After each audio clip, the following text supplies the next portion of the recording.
ini insya Allah lingkungan pertemanannya sudah baik gitu ya. Cuman memang bagaimana nanti secara masing-masing individu anak, pengaruh dari setiap keluarga itu sedikit banyak pasti akan berpengaruh, walaupun mungkin tidak selalu membuat ada konflik besar, tapi yang namanya pertemanan anak itu kan pasti menemui konflik-konflik tersendiri ya. Jadi nanti semoga dengan adanya materi hari ini, para orang tua di sini bisa membekali bagaimana anak-anak bersosialisasi di lingkungan sekolah terutama, bukan hanya di tingkat TK sebetulnya ya, harapannya ini menjadi bekal juga ketika teman-teman di sini nanti adik-adik yang sudah akan masuk ke tingkat SD di tahun ajaran baru juga bisa lebih matang persiapan untuk sosialisasinya karena tidak sedikit anak-anak yang kaget karena harus beradaptasi dengan lingkungan sosial yang baru di tingkat atau jenjang pendidikan yang lebih lanjut. Nah, sebelum kita masuk ke inti materinya, mungkin saya mau ajak Bunda ataupun Ayah ya kalau ada yang mau menyampaikan pendapatnya. Menurut Ayah dan Bunda di sini, anak usia dini itu sebetulnya perlu berteman atau tidak?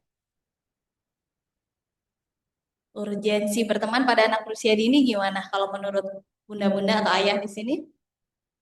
Penting, sangat penting, kurang penting, biasa aja, atau tidak penting? Waalaikumsalam. Hmm.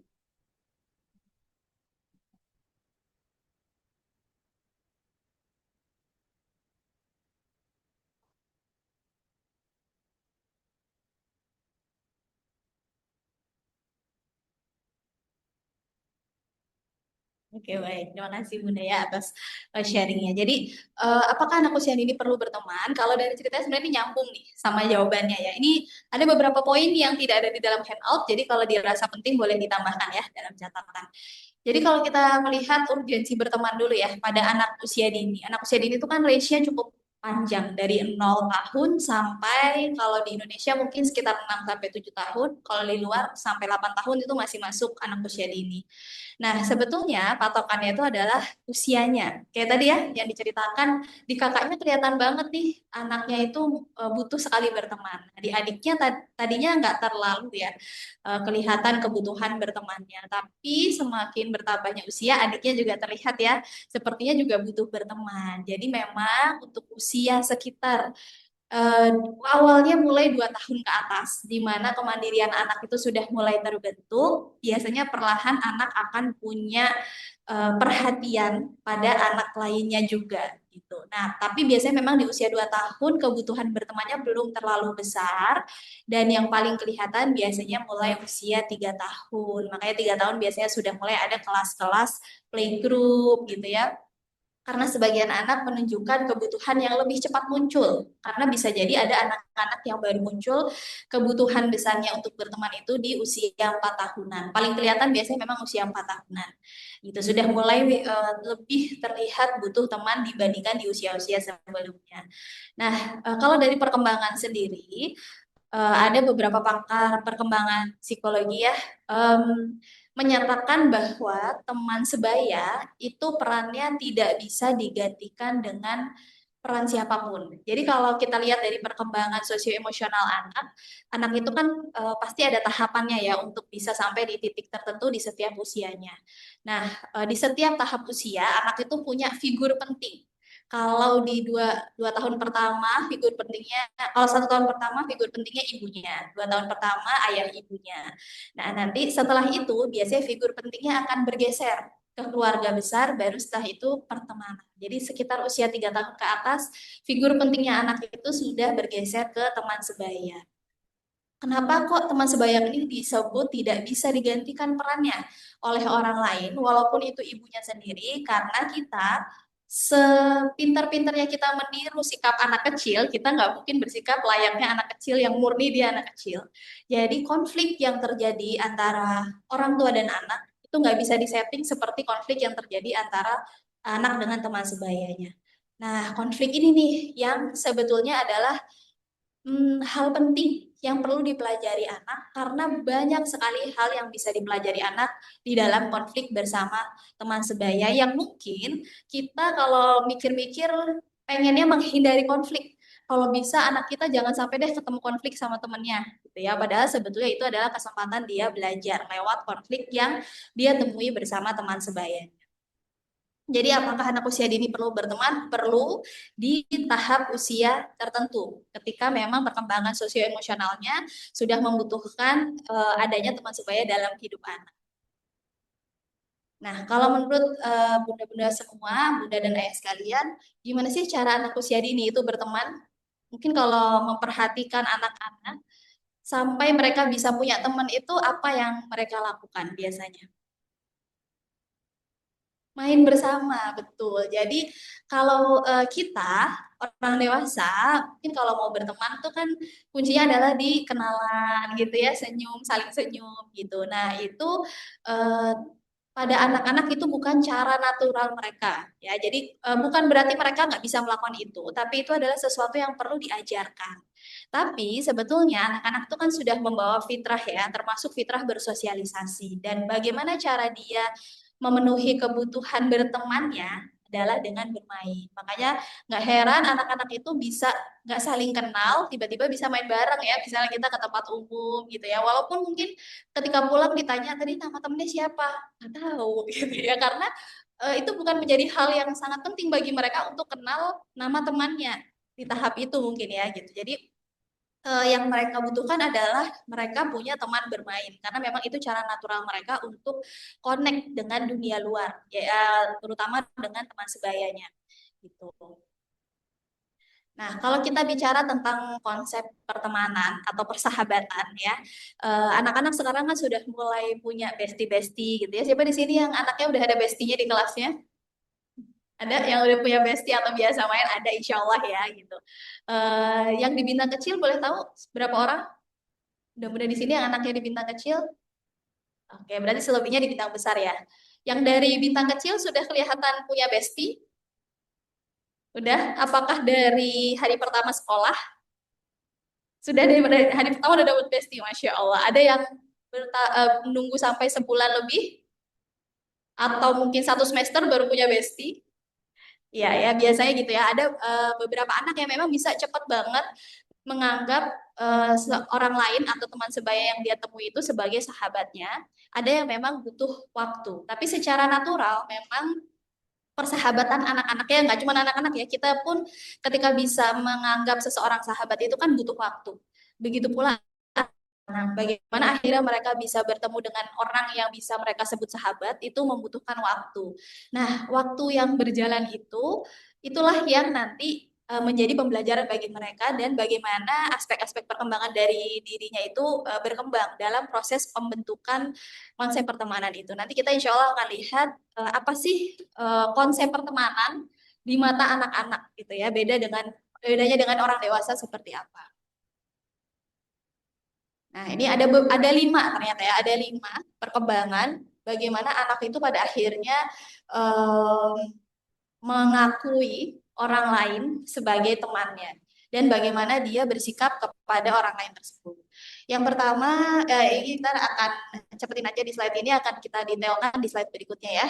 Nah, yang pertama adalah momentary playmates. Jadi intinya di tahap pertama anak itu akan berpikir bahwa yang disebut teman itu adalah orang yang lagi main sama kita saat ini. Jadi walaupun mungkin ya kayak tadi ya ketemu di tempat umum hanya sebentar, tapi itu sudah bisa disebut temannya walaupun mungkin besok besok lusa dia nggak inget-inget banget nih sama yang berkenalan tadi gitu. Tapi dia bisa menganggap bahwa itu adalah salah satu temannya. Dan nanti akan berlanjut ke tahap berikutnya di mana anak akan berpikir teman itu adalah orang yang bersikap baik kepada kita. Jadi kalau ada anak yang mungkin lihat ada temannya pernah gangguin atau mungkin tidak cocok dengan cara bermainnya dia dan dia menganggap itu tidak bersikap baik padanya, bisa jadi tidak diakui teman oleh anak kita. Jadi bukan karena anak kita sombong, bukan karena anak kita apa namanya pasti dijailin terus sama temennya ini sampai-sampai dia tidak mau mengakui teman, tapi memang pola berpikirnya berbeda gitu ya di anak usia nanti kita akan lihat di sekitaran di tahap 2 ini, anak itu berpikir yang pantas disebut teman adalah yang baik sama dia gitu. Dan nanti lanjut ke tahap ketiga, biasanya di tahap ini anak pun udah mulai melakukan kebaikan untuk orang yang cocok, dianggap cocok. Dan ketika dia melakukan kebaikan, yang dia anggap teman adalah orang yang membalas kebaikan yang sudah dia lakukan. Makanya di situ lebih banyak tentang konsep keadilan ya. Ketika ada teman dia udah baik-baikin tapi ternyata tidak bersikap baik kepada dia, bisa jadi dia tidak menganggap itu adalah temannya. Dan di tahap berikutnya, anak akan menganggap bahwa teman itu orang yang bisa dijadikan tempat berbagi cerita, bukan bukan hanya bertukar berbalas kebaikan gitu ya, tapi bisa berkeluh kesah. Jadi dia bisa cerita yang dia tidak nyaman gitu ya, ataupun kesukaannya, interestnya dengan temannya ini. Dan ini nanti yang di tahap akhir adalah mature friendship ya, di mana memang sudah matang dan menganggap bahwa teman itu orang yang bisa menerima kita dan kita juga bisa menerima dia. Dan kalau di anak usia dini biasanya masih berada sampai di tahap 3 gitu ya. Tahap 4 mungkin ada gitu ya, tapi nggak banyak. Nah, ini ada kisaran usianya, tapi ini nggak saklek ya. Jadi jangan khawatir kalau misalnya kayaknya anakku belum di usia itu udah kelihatan seperti itu, atau kayaknya belum udah lewat dari range itu, tapi kok apa namanya belum kelihatan ya tanda-tandanya, karena ini dilihat dari rata-rata usia anak yang menunjukkan ciri-cirinya ya. Jadi kalau di tahap 1 biasanya memang anak itu masih ada di fase egosentris. Fase egosentris tuh ada yang tahu apa?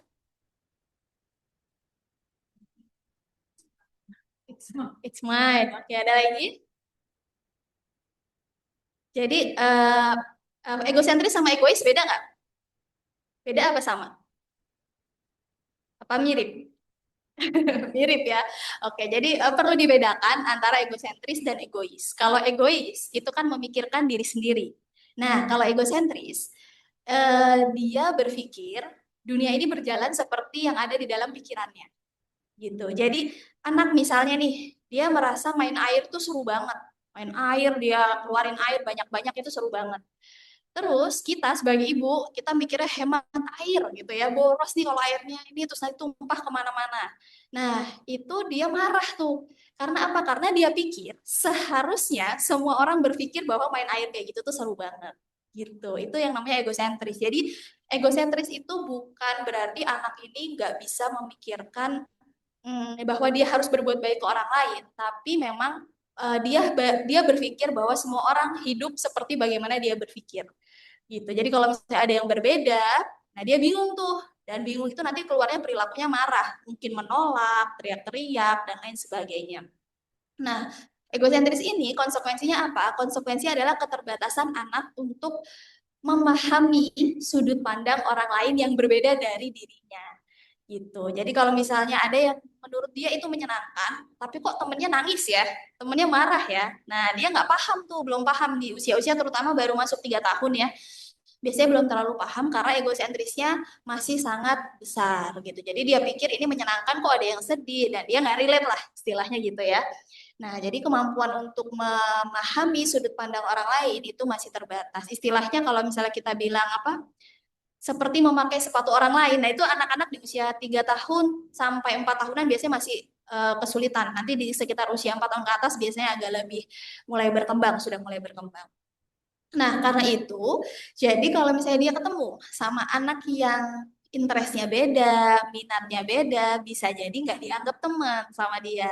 Kalau nggak dianggap teman, ya nggak diajak main. Kan tadi kan mereka berteman dengan cara bermain gitu. Tapi begitu misalnya dia dalam satu kelas punya 5 teman gitu katakanlah, ya ada 2 teman yang menurut dia, ah, aku nggak suka mainnya dia gitu ya. Dia nggak pengen ngajak main temannya itu gitu. Bukan karena dia nggak mau berteman, tapi karena memang dalam pola pikirnya aku berteman dengan orang yang sama seperti aku gitu. Dan teman itu adalah diartikan juga sebagai orang yang dekat. Dekatnya kalau kita kan mungkin lebih ke dekat batin ya. Nah, kalau anak-anak ini deket jarak aja itu bisa dianggap dia sebagai teman. Misalnya kayak tetangga gitu, itu dianggap sebagai teman dan sering ditemui juga.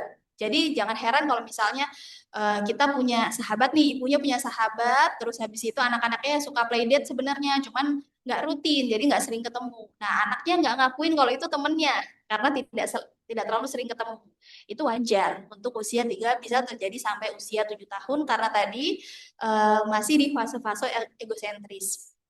Dan di usia ini, persahabatan itu fokusnya adalah bagaimana mereka melakukan hal yang sama dan bersenang-senang. Jadi belum ada momen haru karena misalnya atau apa misalnya temennya sedih terus habis itu dipupuk terus mereka berbagi duka bersama, belum ada di tahap itu. Jadi pokoknya fokusnya itu main bareng dan punya kesukaan yang sama. Itu di tahap satu. Udah mulai kelihatan ya, mungkin anak-anak di usia TK biasanya sudah sampai di tahap ini. Nah, kemudian nanti berlanjut nih ke tahap berikutnya. Usianya ini bisa terjadi di usia 4 sampai 9 tahun dan itu tergantung ya. Jadi usia ini tergantung bagaimana stimulasi kita.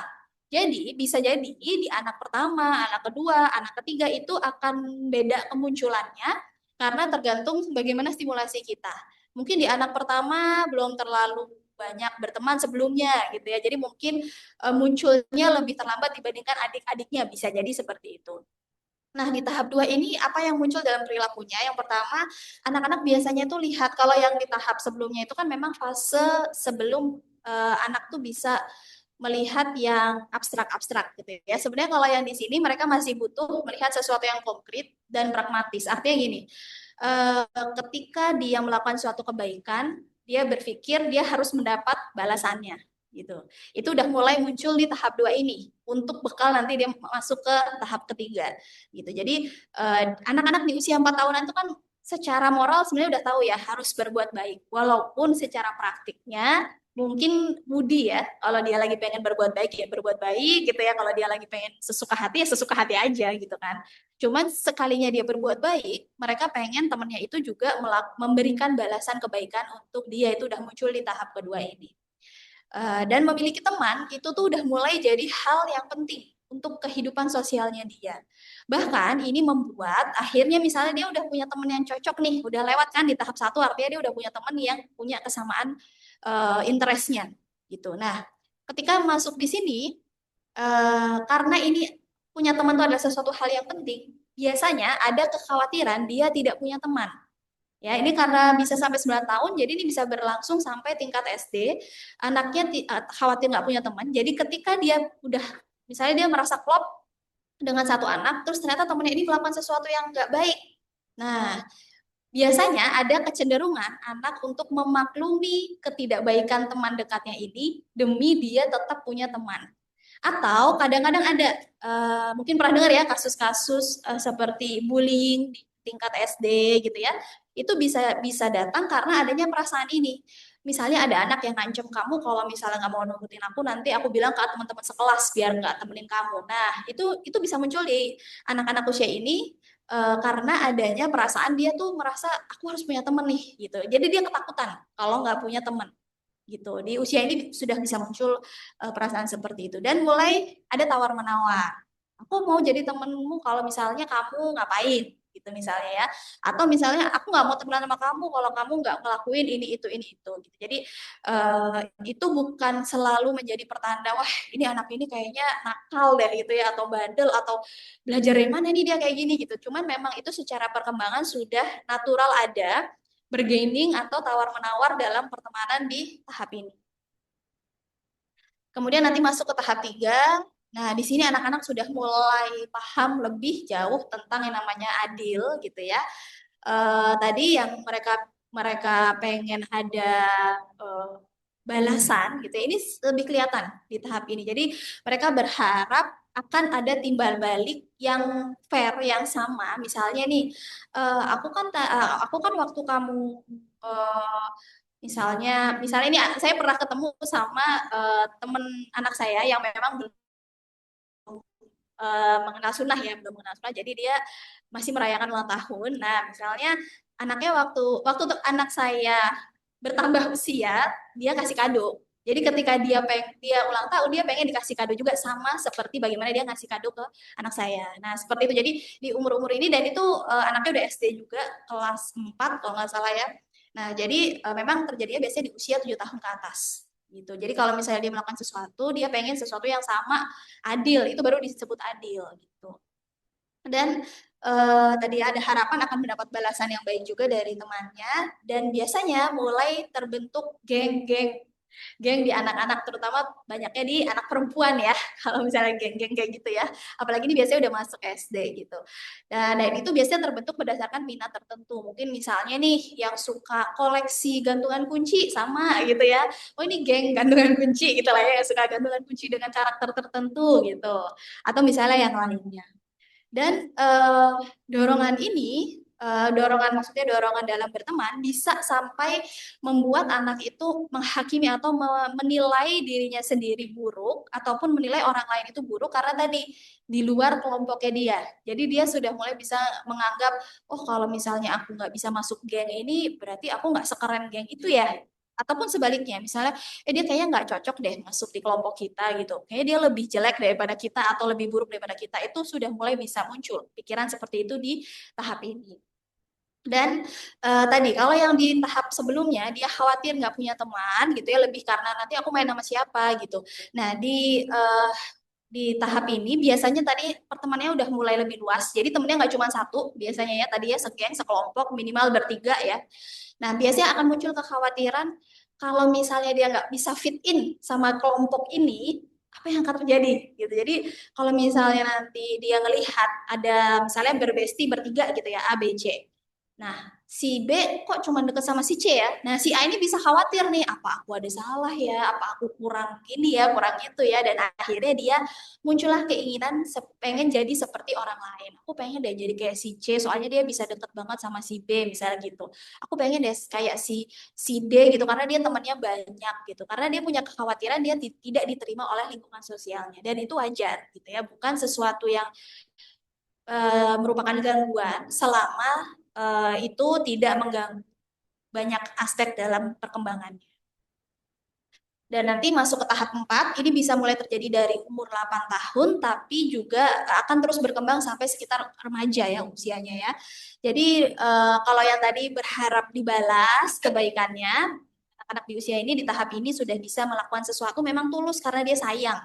Sayang sama temennya gitu ya, misalnya mau ada perpisahan dia kasih kado atau dia kasih kenang-kenangan atau misalnya dia pergi ke suatu tempat misalnya lagi jalan-jalan ke luar negeri dia tiba-tiba kepikiran dioleh-oleh buat sahabatnya karena bukan karena dia pengen dikasih oleh-oleh juga tapi karena dia aku pengen kasih sesuatu deh. Nah, itu masuknya di tahap ini. Sudah lebih intimate terus habis gitu eh, mereka sama sih sebenarnya ya. Jadi kan kita pun sampai dewasa akan berkumpul dengan orang-orang yang minatnya sama ya, yang bisa satu frekuensi gitu ya. Begitu juga anak-anak di usia ini biasanya akan preferensinya memilih teman dengan ketertarikan atau sudut pandang yang sama dalam melihat sesuatu. Misalnya kalau di kelas, guru favorit kamu siapa? Nah, guru favoritnya sama itu aja bisa jadi satu geng tersendiri gitu ya. Jadi apa namanya kecenderungan untuk membuat kelompok itu memang cukup besar pada usia-usia anak-anak sampai remaja lah kira-kira ya.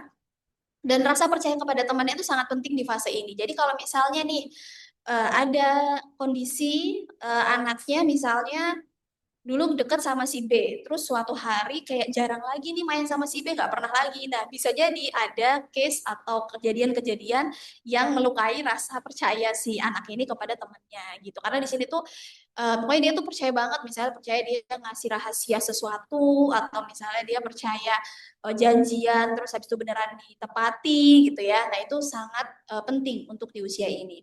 Dan umumnya anak perempuan di usia ini itu lebih kelihatan pengen bareng-bareng terus gitu ya. Jadi kalau anak laki-laki belum tentu, anak laki-laki bisa jadi punya kecenderungan lebih individual di tahap ini, sementara kalau anak perempuan tuh kayak ya kalau kita zaman kecil aja ya ke kamar mandi aja bareng gitu ya, nanti ke kantin bareng gitu. Nah itu karena memang dorongan di tahap ini, tahap intimate ini. Di tahap terakhir ada tahap ketika pertemanan sudah lebih dewasa. Nah, ini biasanya mulai dari remaja sekitar 12 tahun sampai dewasa, di mana anak itu sudah mulai bisa menerima dan menghargai perbedaan, tidak terlalu posesif. Artinya ketika teman dekatnya berteman dengan teman lain, dia nggak jealous gitu ya.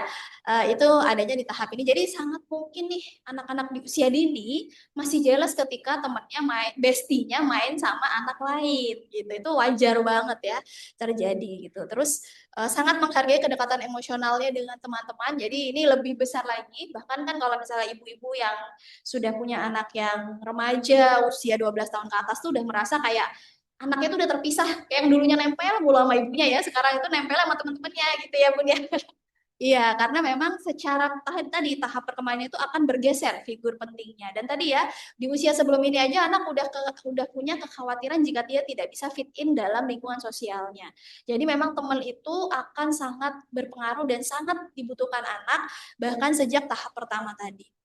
Nah, terus akan menekankan kepercayaan dan dukungan. Kalau ini yang udah mature banget ya, akan tetap dekat dari waktu ke waktu bahkan saat berpisah ya. Tadi misalnya bisa tetap dekat sama teman SMP meskipun udah beda SMA-nya gitu. Itu terlahir ketika sudah masuk di tahap 5. Nah, artinya kalau kita bilang tahap, ini tidak terjadi begitu saja.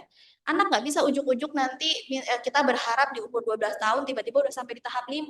Tapi dia harus melalui tahap-tahap sebelumnya ya.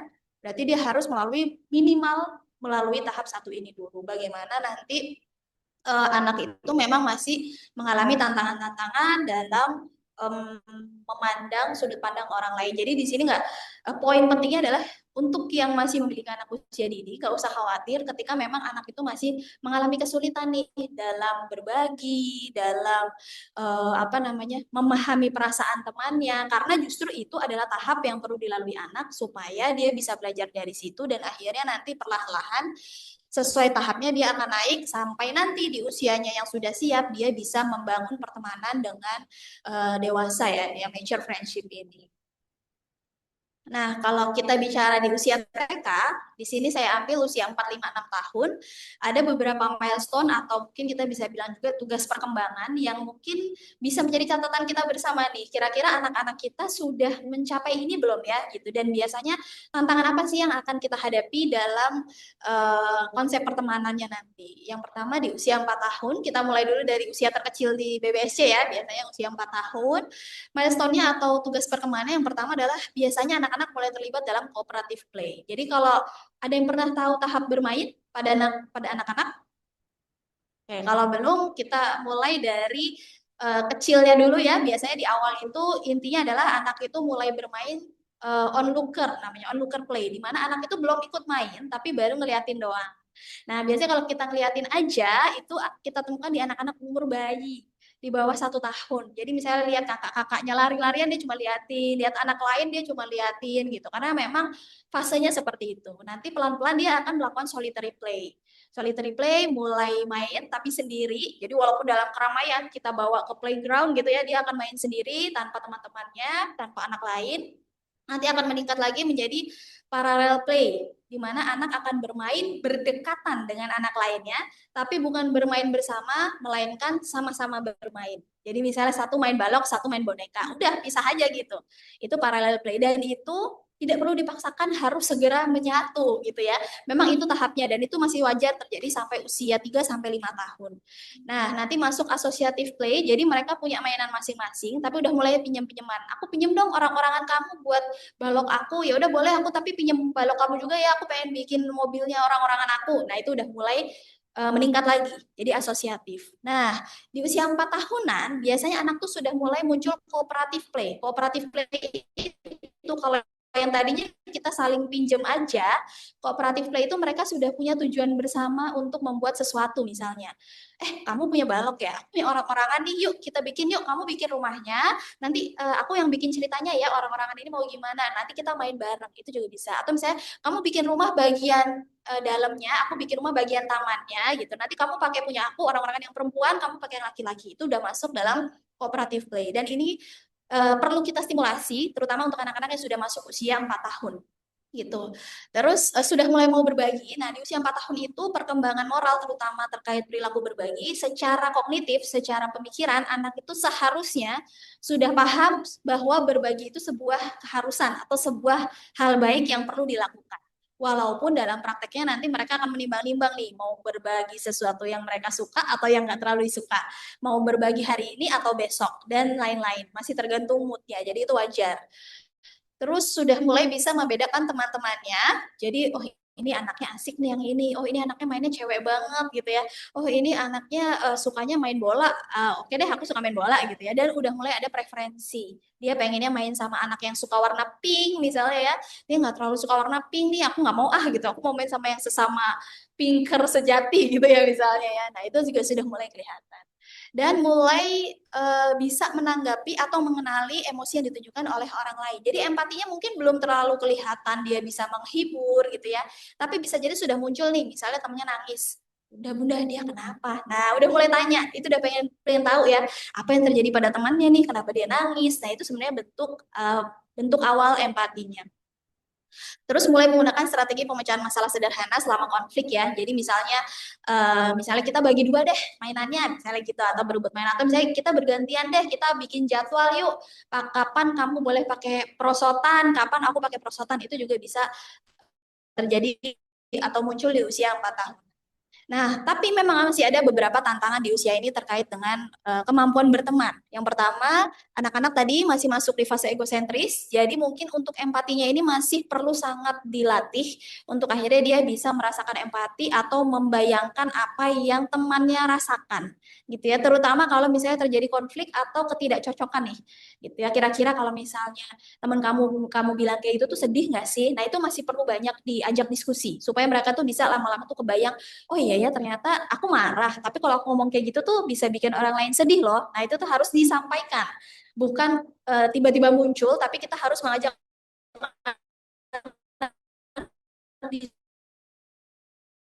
diskusi untuk menentukan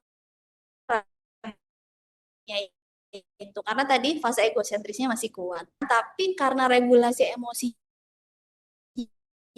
yang masih berlatih,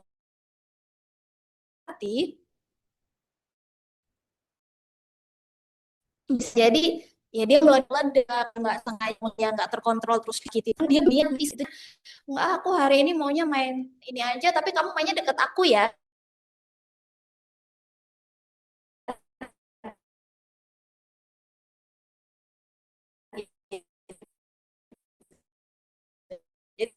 Jadi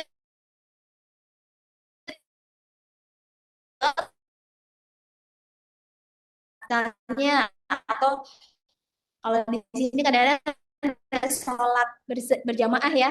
Misalnya, ini sajadah ini cuma boleh buat kamu aja, aku nggak mau pinjemin sama teman lain, misalnya kayak gitu. Itu masih mungkin terjadi bukan karena anaknya membenci anak lain, tapi bisa jadi karena memang menurut dia pola pertemanan itu ya sama anak yang cocok aja gitu loh. Jadi misalnya dia mau pinjemin barang cuma sama yang dia anggap bestie aja, yang menurut dia ini berbeda cara mainnya, berbeda kesukaannya, dia nggak mau pinjemin barangnya dan itu wajar walaupun memang masih perlu distimulasi terus. Nanti naik ke usia 5 tahun, nah biasanya di sini udah mulai masuk ke bintang besar ya.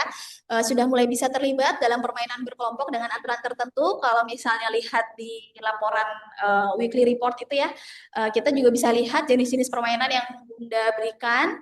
Itu sudah mulai ada aturan-aturan rules-rules tertentu dalam gamesnya. Jadi bukan cuma pencapaian satu anak, tapi sudah pencapaian kelompok. Nah ini udah mulai bisa belajar tentang itu. Jadi misalnya kayak oh ada kelompok Ikhwan, kelompok Akhwat, nanti siapa yang menang, misalnya kayak gitu. Atau misalnya main yang semacam board game. Nah, itu mulai sudah bisa dilatih di usia ini walaupun matangnya biasanya di usia 7 tahun ke atas.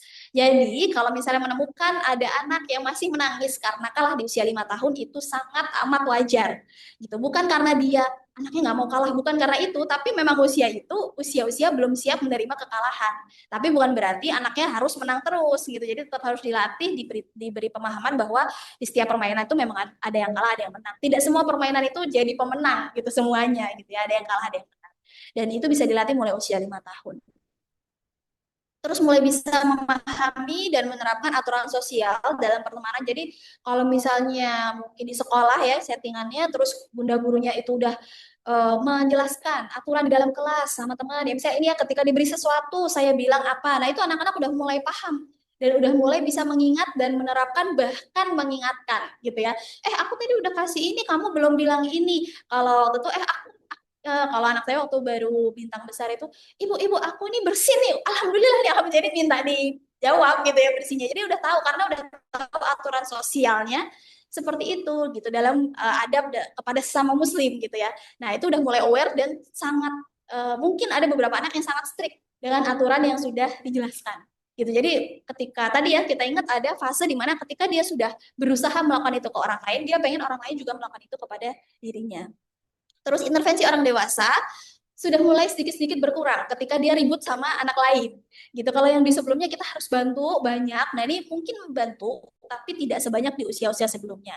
Mungkin kita baru bantu kalau misalnya udah gebuk-gebukan gitu ya, udah menyakiti, tapi mungkin sebelumnya udah sempat ada cekcok dulu nih gitu. Dan itu nggak masalah gitu ya. Bukan berarti kalau misalnya aduh tadi anak saya berantem lagi sama si A gitu ya.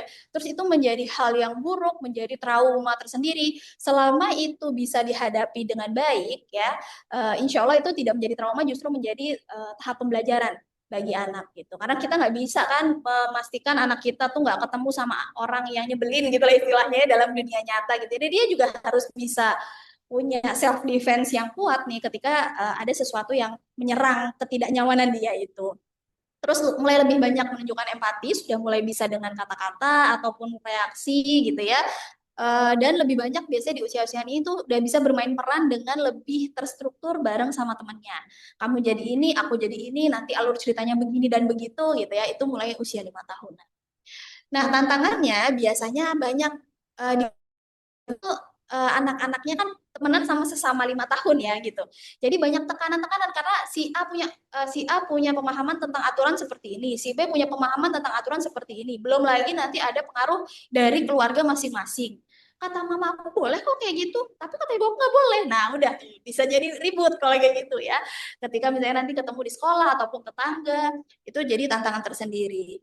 Terus, nah ini sebenarnya pentingnya, salah satu pentingnya kita survei sekolah adalah bukan cuman bagaimana kita mengenal sekolahnya, tapi kita mengenal wali murid yang ada di sekolah itu, gitu ya. Jadi nanti mungkin pembekalan juga untuk yang pemilihan masuk SD itu kan kita harus tahu juga ya wali murid di sekolah itu tuh seperti apa sih gitu. Karena nanti kita bukan cuma anak kita yang temenan sama teman di sekolahnya, tapi kita juga akan sedikit banyak berurusan dengan orang tua teman-temannya itu. Jadi kalau misalnya nggak satu value, bisa jadi masalahnya bukan antar anak aja, tapi antar orang tua pun bisa jadi terjadi gitu. Sampai orang tua pindah sekolah pun bisa terjadi gitu ya. Karena masalah clash di orang tuanya justru bukan di anaknya. Mungkin anaknya udah damai, tapi ibunya yang masih grundel gitu di belakang ya. Bisa jadi seperti itu. Nah itu jadi tekanan teman sebaya ini bukan cuma berpengaruh pada anak, tapi juga bisa kepada orang tuanya.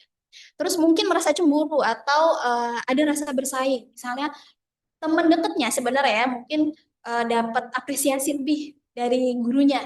Aku enggak sih gitu. Atau tadi misalnya temennya main sama anak lain, misalnya gengnya bertiga, ada yang mainnya berdua doang. Nah ini anaknya udah mulai ada jealous-jealousnya nih di usia ini tantangannya. Jadi harus dipahamkan bahwa semua orang berhak main sama siapapun gitu ya. Nggak harus sama kita terus gitu. Walaupun memang kita perlu sabar juga ya, anak kita pasti masih ada perasaan tapi aku pengen main sama dia gitu. Jadi diarahkan gimana caranya supaya nanti kita tetap bisa main sama bestie kita, tapi bukan berarti bestie kita harus nempel terus sama kita gitu ya. Kita juga boleh kok kenalan sama anak-anak lain. Nah itu anak juga perlu tahu. Terus oh ya sedikit pengalaman anak saya pas di usia ini juga sempat mikir gitu. Jadi aku maunya mainnya sama si anak ini aja gitu ya, sama si A aja gitu. Coba deh Mbak kamu kenalan sama bukan kamu coba main sama anak lain gitu. Nggak seru, udah dicoba belum gitu. Udah pernah kemarin coba lagi deh gitu. Terus nggak lama dia coba tuh. Nah baru abis itu iya ya Bu ya ternyata seru juga gitu. Jadi kadang-kadang memang mereka tadi ya friendship itu takes time. Nggak bisa langsung oh pasti langsung deket, pasti langsung cocok gitu. Kita pun juga gitu ya. Kadang-kadang sama awal-awal aku pikir kamu jutek gitu ya. Tahunya ternyata pas udah deket ternyata baik banget gitu. Nah itu memang butuh waktu, memang butuh trial error. Mungkin memang kadang-kadang anak tuh nggak cocok sama sebagian temannya, tapi bukan berarti itu pasti seperti itu pada kesan pertama gitu ya, nggak selalu sama seperti kesan-kesan berikutnya. Walaupun pada anak usia dini kesan pertama memang memegang peranan sangat penting. Jadi ada penelitiannya bahkan ya anak-anak yang di kesan pertamanya udah happy sama satu orang teman, dia akan berlangsung bisa lama banget temenan sama si anak ini. Tapi itu tidak 100% ya. Maksudnya tuh kalaupun memang ada kesan yang tidak baik itu sebenarnya masih bisa diperbaiki dalam berjalannya waktu. gitu. Terus beberapa mulai mengalami atau berpartisipasi dalam perilaku pengucilan temannya atau perundungan yang mungkin ini bibit-bibit awalnya gitu ya. Saya sempat ngisi di SD, tingkat SD terkait bullying dan pas lagi cari tahu tentang data bullying antara jenjang SD, SMP, SMA justru terbanyaknya ada di SD. Dan bullying di SD itu awal mulanya memang awalnya bisa dari jenjang TK. Tapi sebenarnya nanti kita akan lihat ya, sebenarnya bullying itu tidak serta-merta disebut bullying gitu ya. Nanti ada syarat-syaratnya sebut bullying. Cuman memang di usia ini mungkin anak nggak berniat banget untuk ngejauhin temennya. Cuman karena tadi dorongan dia maunya sama si A, maunya sama si B itu akhirnya terkesan dia mengucilkan teman-teman tertentu atau seperti membuli anak-anak tertentu gitu. Dan biasanya tetap masih butuh bantuan orang dewasa dalam menyelesaikan konflik yang terutama konflik-konflik yang susah ya, yang kompleks gitu, yang maksudnya dia udah berusaha keras tapi ini nggak ketemu jalan keluarnya nih gitu, misalnya rebutan sesuatu yang sangat penting atau misalnya apalah misalnya melibatkan barang-barang di sekolah dan lain sebagainya. Nah, nanti biasanya di umur 6 tahun udah mulai agak lebih matang. Ini sebelum masuk SD biasanya ya. Bersahabatnya tuh lebih deep lagi. Biasanya mereka udah mulai apa namanya share-share. Aku tuh suka ini loh gitu. Terus nanti aku punya ini nih bisa kamu gabungin sama yang kamu sukai gitu ya. Dikasih feedback lah. Udah punya dapat feedback dari teman-temannya. Kemudian lebih sadar kalau dalam satu kelompok itu mungkin ada yang suka ini, ada yang nggak suka, ada dinamikanya lah. Ada anak yang kalem, ada anak yang nggak bisa diem, mungkin ya, dan dia sudah mulai bisa menerima perbedaan-perbedaan, sudah mulai bisa paham kalau dalam satu kelompok tuh nggak semuanya tuh sejenis gitu ya, tipe anaknya tuh nggak semuanya sejenis. Terus biasanya udah mulai empatinya tuh sudah lebih konsisten, bukan cuman kalau aku lagi moodnya aja gitu ya, tapi ya dia udah mulai aware gitu. Tadi biasanya bisa bisa kita dengerin dari cerita-ceritanya pas lagi pulang sekolah. Tadi si si ini nangis bu, katanya karena ini gitu misalnya. Itu sebenarnya bentuk empati juga, karena kalau dia nggak berempati dia nggak peduli mau karena apa, mau dia ngerasain apa gitu. Nah ketika anak itu sudah bisa cerita apa yang dimunculkan emosinya dari teman-teman sekitarnya, itu sebenarnya bentuk empati ya. Biasanya anak usia 6 tahun udah bisa harusnya.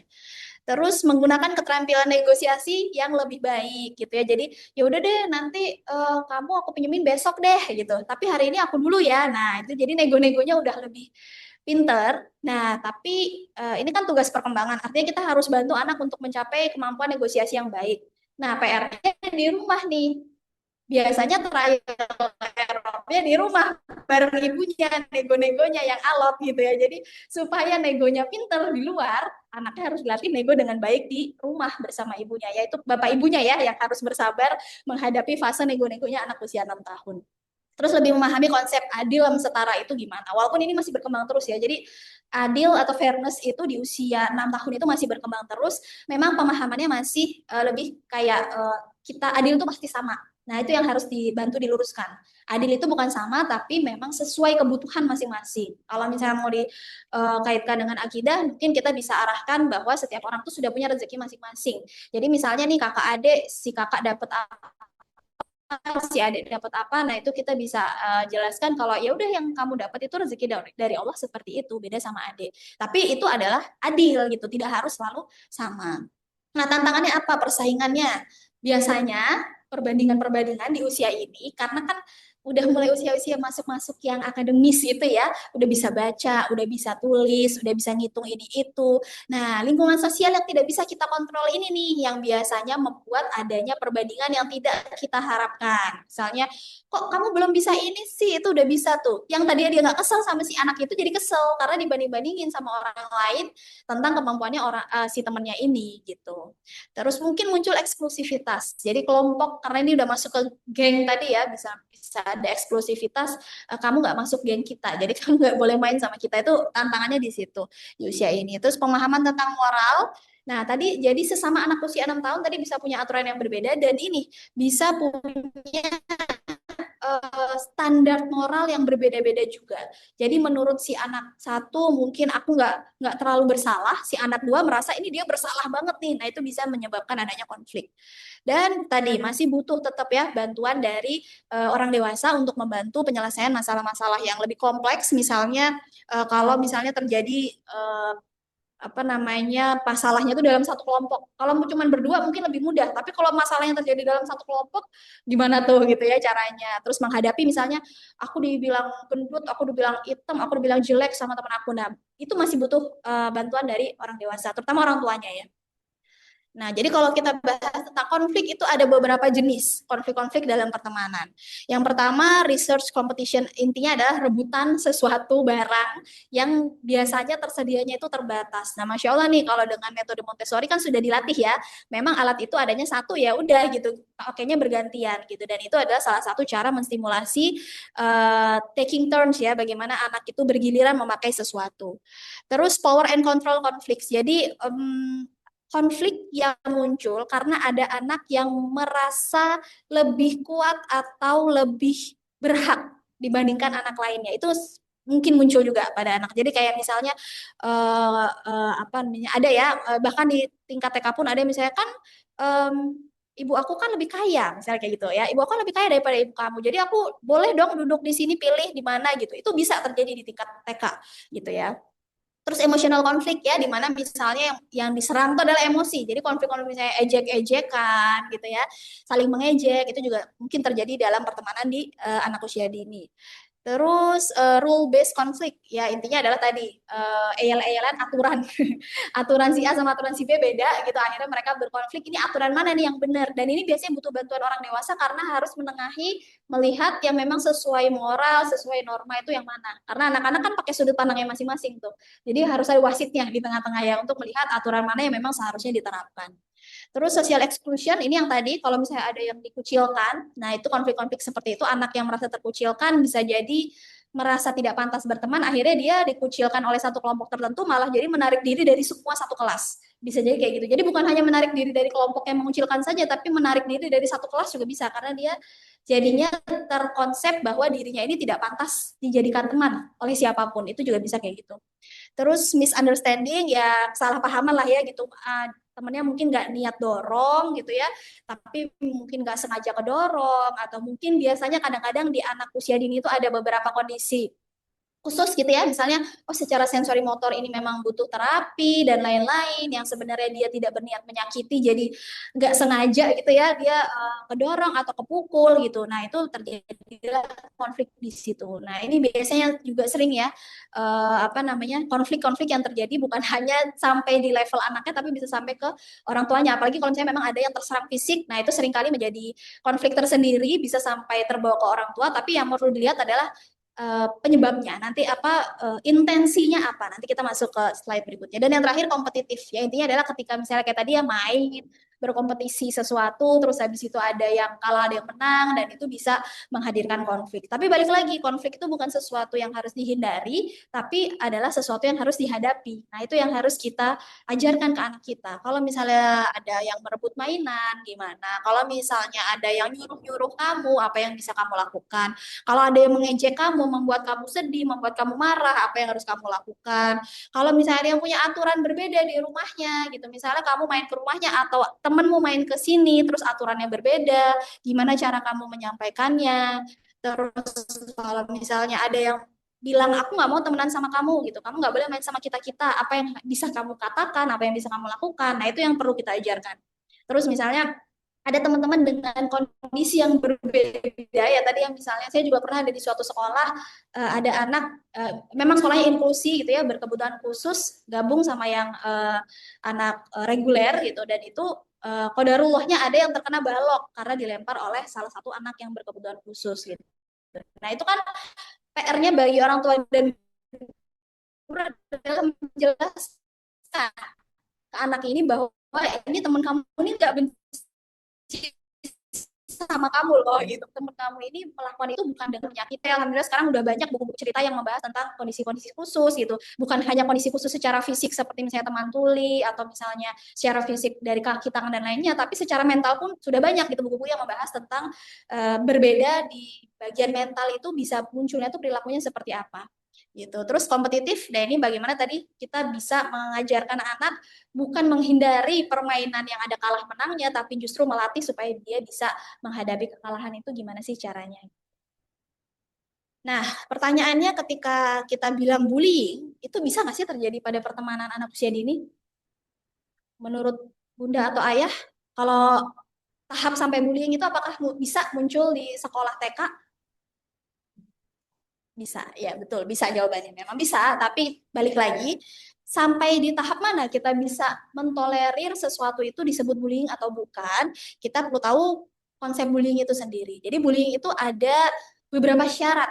Suatu kejadian bisa disebut bullying ya, karena definisinya adalah bullying itu tindakan yang disengaja. Jadi memang ada intensi untuk menyakiti orang lain secara fisik, verbal, ataupun emosional yang berjangka panjang kepada kelompok atau orang yang tidak dapat mempertahankan dirinya. Jadi ada 3 kriteria di dalam handout sudah saya masukkan juga ya.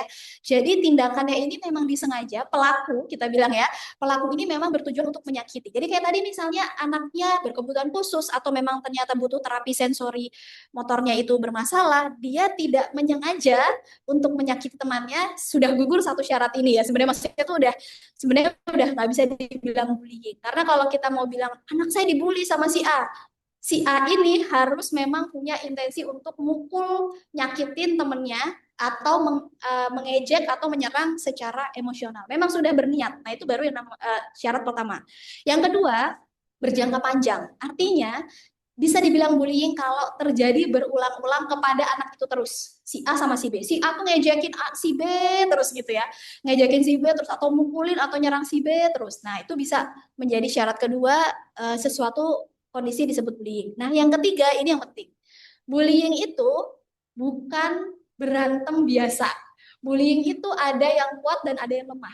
Jadi kalau kita lihat anak kita misalnya ribut, gebuk-gebukan gitu ya, misalnya dia duluan yang injek gitu ya, terus aku pukul ya, itu bukan bullying karena dua-duanya sama-sama kuat. Kecuali kalau misalnya ada anak si A misalnya pelakunya, dia datang ke sekolah, tiap datang ke sekolah hari ini aku mau mukulin si B gitu ya, hari ini aku mau nyuruh-nyuruh si B gitu ya, dan itu terjadi setiap hari. Dan si B-nya ketika dipukul dari sudut tanpa perlawanan, baru itu disebut bullying.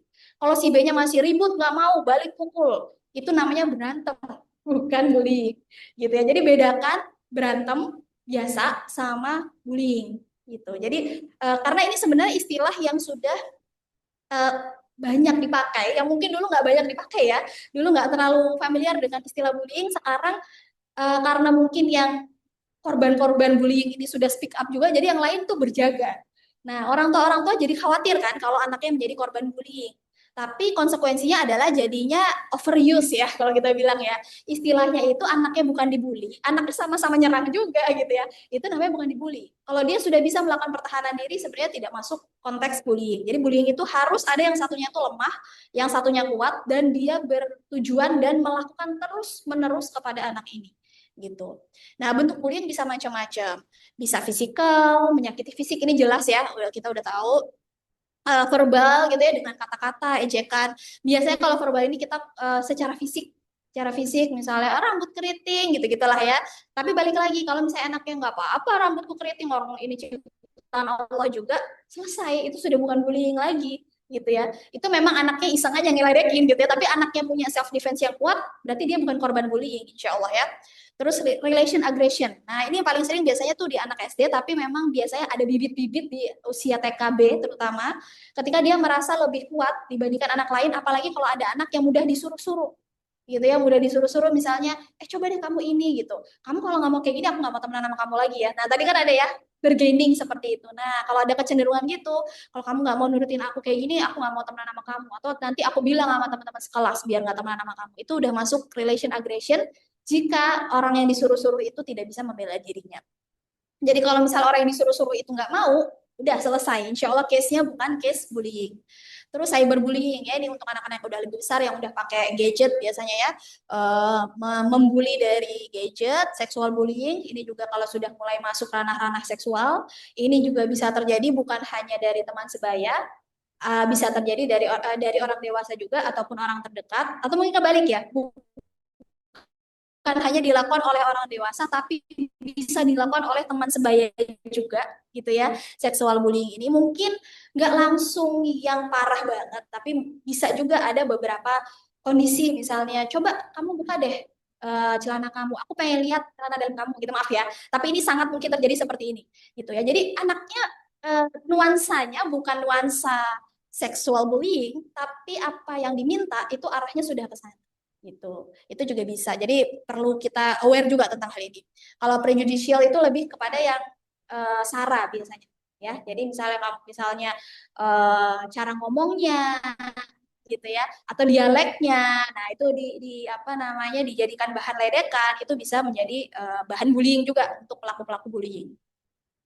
Nah, sebenarnya kenapa sih kok seseorang anak-anak gitu ya bisa jadi pelaku bullying gitu? Itu kan kayaknya kan kasus yang cukup berat berarti ya dia harus berintensi melakukan terus-menerus gitu dan dia tak harus tahu loh anak yang mau jadi pelaku bullying itu harus bisa mendeteksi anak mana yang akan dibully karena kalau misalnya dia tahu anak ini akan ngelawan dia nggak bakal nyerang yang itu gitu artinya kan ini anak berarti harus paham betul korbannya ini yang mana yang cocok gitu ya dijadiin korban gitu. Kok bisa sih sampai anaknya jadi pelaku bullying?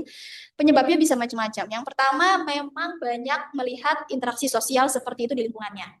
Gitu ya. Ada loh anak-anak yang tinggal di tempat-tempat yang mungkin kita bisa bilang anaknya kurang beruntung bukan karena nggak punya tempat tinggal, tapi tempat tinggalnya ini tidak kondusif gitu ya di daerah Jakarta Pusat ada tempat mungkin ada yang tahu tempat tinggal yang budaya di sana adalah budaya tawuran yang pernah dengar nggak? Sampai orang sekitarnya, ibu-ibu di sekitarnya, iuran buat bahan tawuran gitu ya. Dan pretend play-nya anak-anaknya pura-pura tawuran ya, subhanallah ya. Jadi itu salah satu contoh nyata di Jakarta gitu yang bisa kita lihat interaksi sosial yang sangat tidak apa ya, tidak ramah anak kecil pretend play pura-pura tawuran gitu karena orang sekitarnya bahkan orang tuanya pun mendukung perilaku itu dan itu sangat mungkin menjadikan seseorang anak ini menjadi pelaku bullying.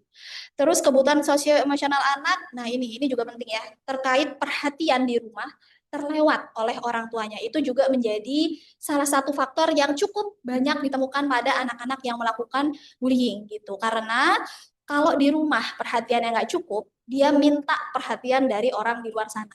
Dengan dia menjadi pelaku bullying, dia punya power yang lebih. Ada orang yang tunduk dalam tanda kutip. Ada orang yang bisa jadi dalam tanda kutip samsaknya. Ada orang yang dia bisa kata-katain sesuka hati. Itu sesuatu yang dia pengen dapatkan sebenarnya bukan dalam bentuk itu mungkin awalnya dia cuma pengen dapat perhatian dari orang tuanya dia cuma pengen ucapan yang didengar dia cuma pengen apa yang dia minta itu mungkin dituruti ataupun paling nggak tuh divalidasi gitu ya dia nggak dapat itu di rumah dia cari di luar dengan cara yang lain dari orang yang mungkin dia anggap lemah tidak bisa membela dirinya sendiri.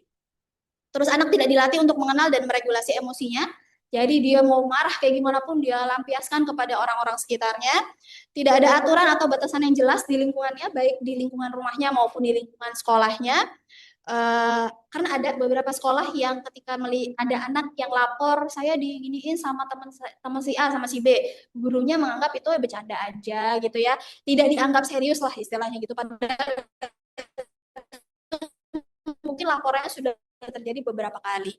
Terus tidak dilatih untuk mengembangkan empati, ya. Jadi dari orang tuanya pun tidak menerapkan empati dalam parentingnya dan kurang kontrol atau perhatian orang dewasa terhadap pola interaksi sosial anak dengan temannya. Jadi ya istilahnya orang tua yang nggak pernah nanya nih, kamu biasanya main apa? Terus biasanya si A sama kamu mainnya gimana caranya, gitu ya. Kita nggak tahu nih anak kita ini sebenarnya ada kecenderungan melakukan bullying atau enggak gitu kan khawatirnya kita ngelihatnya oh iya dia punya bestie dia mainnya begini tapi kita nggak tahu nih cara mainnya gimana sama bestinya jangan-jangan dia nyuruh-nyuruh bestinya jangan-jangan dia ngatain bestinya sesuka hati bestinya diem aja gitu ya nah, itu kan bisa mengarah ke bullying gitu dan itu kita harus perhatian dengan hal itu. Nah kalau yang korban kenapa seseorang akhirnya bisa menjadi korban padahal itu sangat tidak menyenangkan ya diperlakukan seperti itu dan biasanya anak-anak itu kan diapain sedikit dia teriak kok ada sih anak-anak yang bertahan karena tadi berjangka panjang berulang-ulang itu kenapa gitu ya yang pertama anak ini sebagian besar tidak bisa menyampaikan perasaannya dengan baik karena tidak dibiasakan di rumah menyampaikan perasaannya dan ketidaknyamanannya terutama ya jadi tidak bisa bilang tidak ya kalau kita mungkin sekarang istilahnya people pleaser gitu ya yang dewasa-dewasa itu udah pada pakai istilah itu nah di anak-anak juga bisa kita temukan seperti itu ingat tadi fasenya anak-anak itu butuh merasa diterima di lingkungannya Bisa jadi menurut mereka, anak-anak yang menjadi korban bullying itu, supaya dia punya teman ya memang gini caranya. Aku tuh harus disuruh-suruh, aku tuh harus diem aja ketika diketawain, diledekin, supaya hanya demi dia tetap punya teman.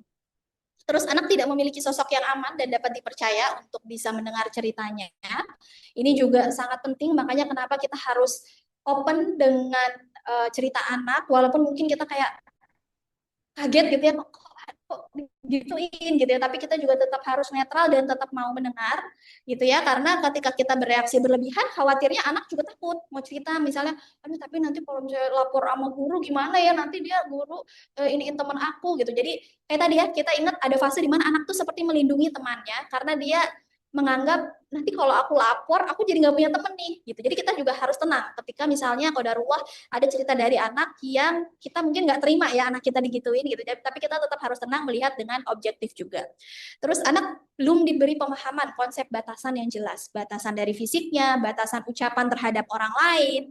Mungkin ada yang merasa manggil botak botak misalnya gitu ya, katakanlah itu sesuatu yang lucu karena berarti dia nggak paham batasan ya. Kalau manggil dengan sebutan yang orang lain nggak suka itu nggak boleh, itu kan bagian dari batasan.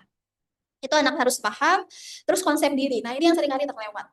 Kita misalnya sibuk gini ya nak ya, kalau kamu diapain kamu begini begitu, tapi yang sering terlewat adalah bagaimana kita menguatkan self konsep atau konsep diri anak. Karena apa? Karena konsep diri ini awal dari terbentuknya self worth atau self esteem, bagaimana anak merasa dirinya itu berharga. Kalau dia nggak kenal sama konsep dirinya, aku tuh anak perempuan yang jago renang, aku tuh suka warna kuning meskipun beda sama teman aku tuh anaknya pinter cerita, aku tuh suka ini, suka itu. Dia gampang diserang dalam tanda kutip oleh teman-temannya yang berbeda dengan dia. Tapi kalau misalnya dia tahu konsep dirinya, ih kamu gambar kamu jelek, misalnya gitu. Gak apa-apa, aku nggak jago gambar, tapi aku jago renang loh. Gitu. Setidaknya dia punya apa ya, punya hal yang dia tahu dia tuh bisa apa, dia nggak bisa apa, dia suka apa, dia disayang gitu ya. Itu tuh harus menjadi ini, menjadi konsep diri yang paten gitu di anak kita supaya nggak gampang digoyang sama pelaku-pelaku bullying. Nah, anak-anak yang menjadi korban bullying biasanya nggak punya konsep diri yang jelas.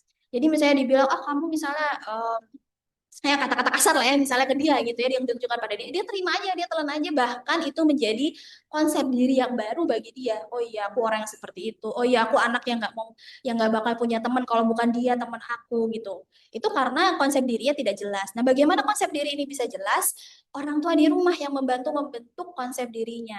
Kita bantu anak kenal kamu tuh perempuan atau laki-laki, laki-laki yang seperti apa, tidak harus yang skill yang gimana banget ya, tapi misalnya ayah lihat kamu tuh ini loh, kalau misalnya lagi ngobrol sama adik tuh lembut misalnya, atau misalnya adik tuh bisa nurut kalau misalnya kamu yang kasih nasihat, itu tuh dia harus tahu, oh iya ya berarti aku nih cukup berpengaruh ya kalimat aku nih gitu ya. Jadi dia juga jadi yakin kalau mau bilang nggak mau, kalau dia bilang nggak suka, kalau dia bernegosiasi dia tuh bisa gitu. Dan itu harus ditekankan sejak usia dini, minimal kita bisa mulai dari umur 3 tahunan. Biasanya anak udah mulai paham. Di umur 3 tahun tuh udah mulai bisa kita bentuk dengan jelas self konsepnya itu seperti apa. Nah, jadi misalnya anak-anakku di lesi ini itu, nah itu jangan sampai di tahap itu aja. Boleh banget tuh untuk menggali anaknya ahli di mana, jago di mana, tapi bantu anaknya juga menyadari itu. Jadi misalnya, oh iya misalnya dia berkuda, tapi yang olahraga nggak terlalu bagus gitu ya peringkatnya di tempat lesnya gitu. Tapi mungkin di mana dia jago. Nah itu kita bisa tonjolkan. Kamu di sini kalau menggambar kayaknya kamu memang masih harus dirapiin lagi deh kak gitu. Tapi mewarnai kamu nih campuran warnanya bagus loh gitu. Jadi nanti misalnya dia ketemu di sekolah, gambarku lebih bagus dong daripada kamu. Oke nggak apa-apa, aku nanti bagusin diwarnain aku ya gitu. Dia bisa tahu di mana dia bisa mengisi celah kekurangannya dia, bukan dia berpikir bahwa iya ya aku nggak jago gambar, nggak jago ini, nggak jago itu gitu, tapi dia udah kuat secara di konsep diri. Dan itu bisa dimulai, bisa juga karena dia nggak pernah dapat apresiasi atas progres ataupun pencapaian kecil-kecilnya, padahal itu yang sebenarnya bisa membantu konsep diri anak itu terbentuk. Nah, yang perlu kita ingat bahwa konflik dalam pertemanan anak itu adalah hal yang biasa. Tapi bullying itu bukan sekedar konflik biasa. Jadi, jangan terburu-buru melabel suatu konflik sebagai tindakan bullying. Karena kita juga jadinya khawatirnya zolim ya. Anak si A ini bukan pelaku bullying tapi mendapat label bullying, padahal sebenarnya nggak sesuai konteks bullying yang seharusnya. Tapi tetap walaupun kita tidak terburu-buru, kita harus mengasah kepekaan kita. Tindakan-tindakan mana yang bisa mengarah pada bullying tadi, bullying dengan berbagai macam bentuknya itu gitu. Jadi kalau misalnya kita udah mulai ada ini kayaknya khawatir ada arah ke sana, kita nggak perlu langsung mention ini anak saya dibully gitu, tapi kita bisa bantu ya. Ya dari belakang nih anak saya kayaknya kemarin ngobrol sama si A kayak gini nih Bunda gitu. Kita konfirmasi dulu, bener nggak ya terjadi seperti itu tuh di kelas gitu. Karena laporan dari anak saya seperti ini gitu. Sebenarnya apa sih yang terjadi di kelas? Nah itu ya. Sama kita kalau sebagai orang tua tuh, saya juga melihat dari kacamata orang tua. Kadang-kadang suka kaget ya kalau anak kita membawa cerita yang gitu ya. Maksudnya kadang-kadang bahkan dari wajahnya kadang-kadang susah ya dikontrol gitu ya. Bagaimana nih memberikan reaksi yang netral. Tapi kita juga harus objektif. Anak kita menangkap sesuai kadar akalnya. Jadi kita perlu konfirmasi ke sekolah apakah betul yang terjadi seperti yang diterima oleh anak kita. Ingat lagi bahwa fase egosentris ini sampai 7 tahun. Jadi kalau masih di dalam lingkungan BBSC kan berarti masih TK ya. Nah, kita belum bisa 100% percaya terhadap perspektif anak kita karena dia ngelihatnya dari dirinya gitu. Dia ngelihatnya dari kacamata dia sendiri. Dia mungkin nggak belum tentu dia ingat tuh atau dia kepikiran untuk bercerita sebelum dia diperlakukan seperti sama temannya, apa sih yang dilakuin sebelumnya gitu. Bisa jadi yang nyampe kita cuma aku tadi dipukul, aku tadi digigit sama si A si B si C gitu misalnya.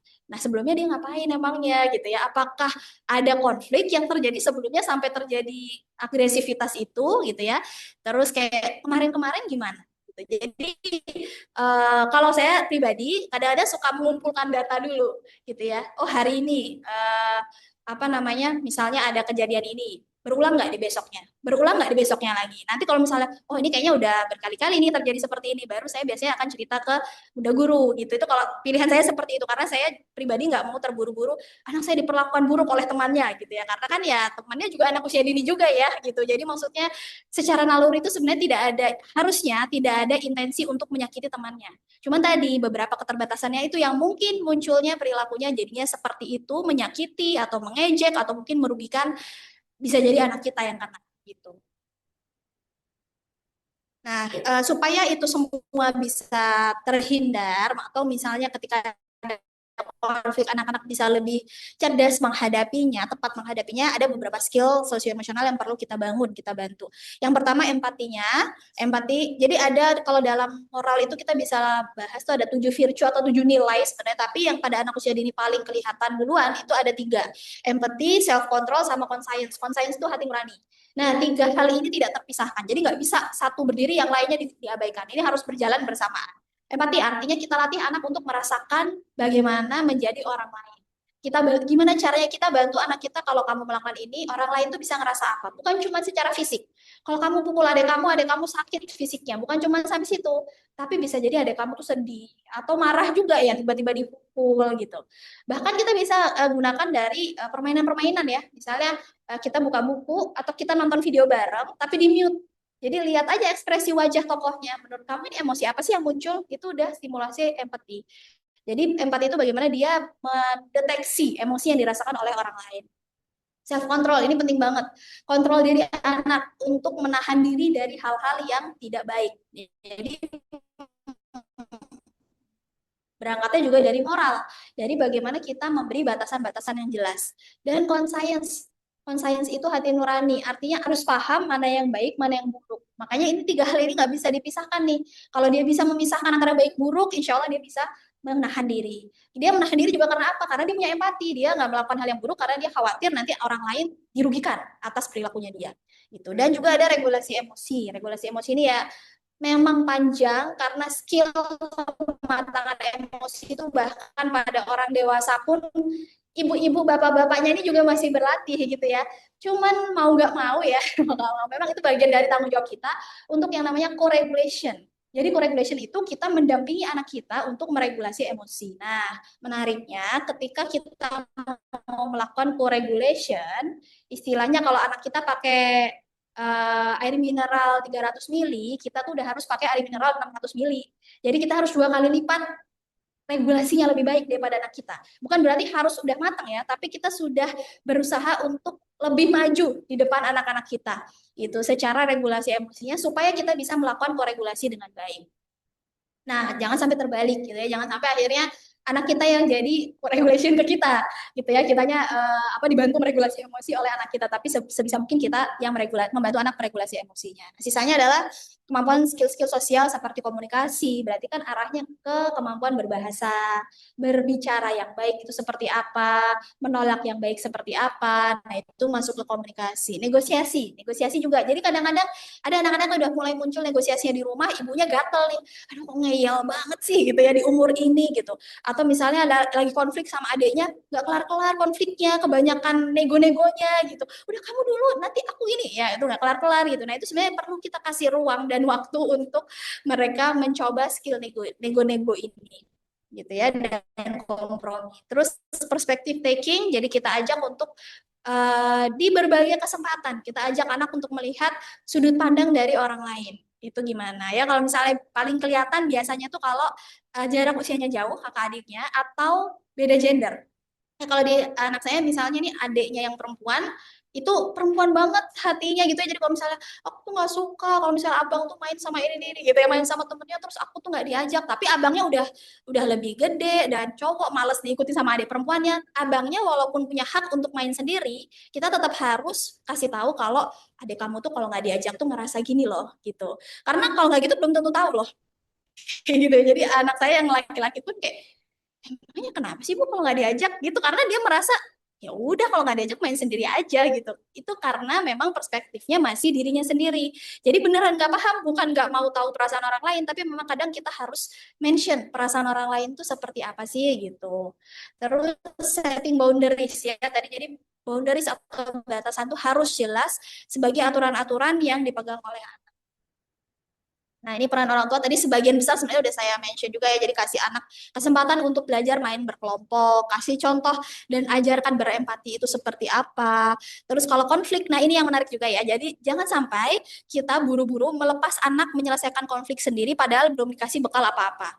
Jadi ada yang Mbak saya tuh kalau misalnya anak berantem saya bingung deh harus ditemani nyelesainnya apa saya dampingi ya katanya kan harus mandiri dia pelan-pelan gitu ya. Betul harus mandiri, tapi kan gimana cara anak menyelesaikan kalau dia nggak pernah diajarin, gitu ya. Jadi langkah pertamanya adalah ajarin dulu kalau memang terjadi konflik apa yang harus dilakukan. Berarti apakah itu dilakukan pada saat konflik? Ya kalau bisa sebelum konflik anak sudah dibekali. Jadi ketika terjadi anak itu udah punya pengetahuan gitu ya. Walaupun nanti mungkin di tengah-tengah, ibu ini nggak bisa gitu ya misalnya. Ini adik ini loh, ini abang ini kakak ini gitu. Nah itu nanti kita baru masuk ketika memang udah stuck gitu anaknya itu di tahap yang dia memang butuh bantuan.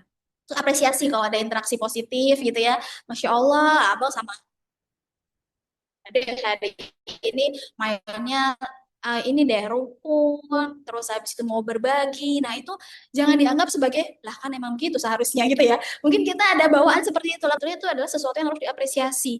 Karena pada anak usia dini menahan diri, nggak ngamuk-ngamuk, mau minjemin mainan, kakak mau ngalah sama adiknya mau dengerin kakaknya, itu adalah sebuah prestasi yang harus kita apresiasi gitu dan akhirnya mereka sadar gitu ya oh ternyata interaksi positif yang seperti ini nih yang dibilang main baik tuh yang kayak gini gitu kadang-kadang kita pakai term itu ya pakai istilah itu mainnya yang baik ya gitu main yang baik tuh gimana sih gitu ketika kita menyebutkan apa perilaku yang baiknya itu insya Allah anak tuh makin kebayang gitu oh main yang baik itu maksudnya begini peka terhadap tanda bullying juga ya peka bukan hanya khawatir anak kita menjadi korban tapi juga khawatir ya jangan sampai anak kita menjadi pelaku bullying juga yang gara-garanya mungkin butuh perhatian lebih atau mungkin dia nggak tahu jangan-jangan perilaku dia itu mengarah ke sana jadi kita tetap harus kontrol terus banyak-banyak ngobrol sama anak ini sebenarnya masuk ke poin yang terakhir juga perbanyak diskusi jadi pendengar yang baik supaya koneksi kita dan anak itu juga tetap baik karena koneksi orang tua dan anak inilah yang Jadi salah satu kuncian utama supaya anak-anak itu regulasi emosi juga terus dilatih karena itu akan terus berkembang sesuai usianya dan setiap tahapnya biasanya ada titik-titik kritisnya ya. Mungkin bunda-bunda yang udah punya anak lebih dari satu, mungkin anak yang di sini, anak kedua, anak ketiga udah mulai kebayang nih. Umur 2 itu kayak gimana emosinya, umur 5, umur 7, umur masuk ke 10 itu pasti akan beda lagi. Jadi dilatih terus regulasi emosinya, ajarkan cara dan ada bersosialisasi yang baik, problem solving ya problem solving bukan hanya ketika konflik sama orang karena bisa jadi konflik sama orang dia tahu gimana cara ngomong ke orangnya tapi ketika dia mendapat suatu keputusan yang mungkin gak enak buat dia nah ini gimana nih caranya misalnya sesuatu yang dibagi dua yang harus dibagi dua ya padahal tadi aku udah berencana yang dia pakai tuh aku pakai nih gitu nah itu masuknya problem solving bukan lagi cara menyelesaikan konflik tapi konfliknya tuh ke diri dia sendiri nih dia udah kepikiran tadi mau bikin puzzle bentuk ini nih dari geometri ini tapi geometri yang bagian ini diambil dibagi ke sana gitu apa yang harus aku lakukan ya itu masuknya problem solving terus latih anak mandiri juga perlahan-lahan dalam bersosialisasi jadi yang bisa dia lakukan kita kasih kesempatan anak untuk mencoba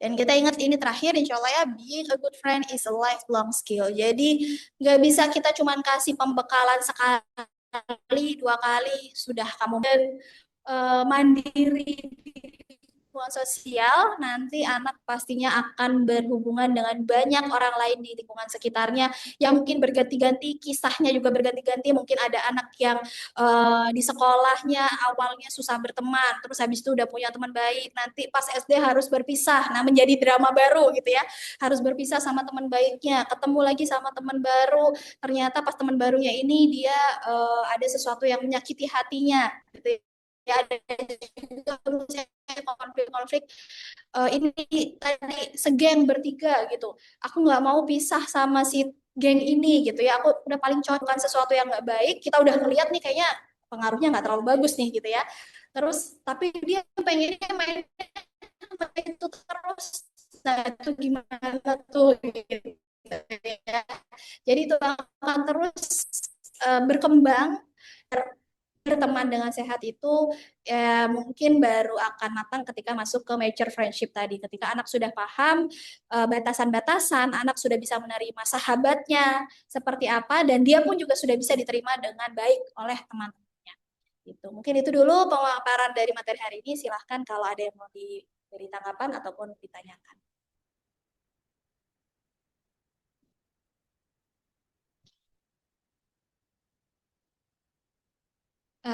Bismillah, jazakillah khairan kepada Bunda Rati atas pemaparan yang sangat bermanfaat. Selanjutnya kita akan buka sesi tanya jawab. Kami silakan kepada ayah dan bunda yang ingin bertanya. Namun sebelum itu kami mohon izin membacakan dua pertanyaan yang sudah masuk melalui chat ya, Bunda Rati.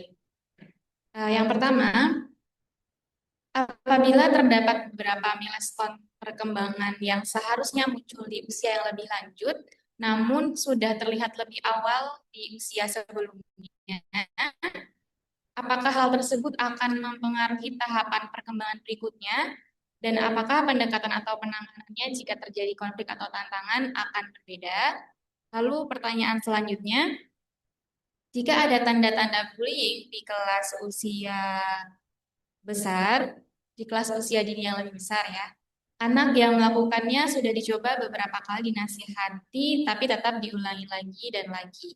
Yang menjadi sasaran bullying memang mengalami keterlambatan perkembangan sebab mengalami kondisi kesehatan tertentu.